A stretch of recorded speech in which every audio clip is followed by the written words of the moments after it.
So this is our painting room, our removable painting rooms, where we are, painting the silos. The silos has been, outside for a while and is rusted, part of it. So we got a sandblasting rooms and also painting room. This is the painting room, a removable painting rooms, and you can see this is the small silo, small steel structure finished product silos for cement and for slag storage.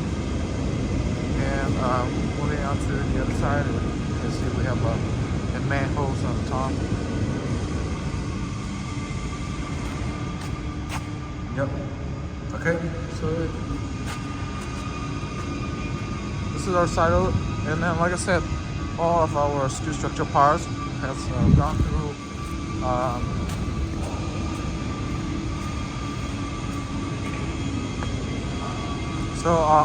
Like I said, all our steel structure parts has gone through the sandblasting to ensure a longer service lifetime and also surface finishing. So you can see this is our sandblasting room, where we do the sandblastings of the new shell and also other base frames and everything.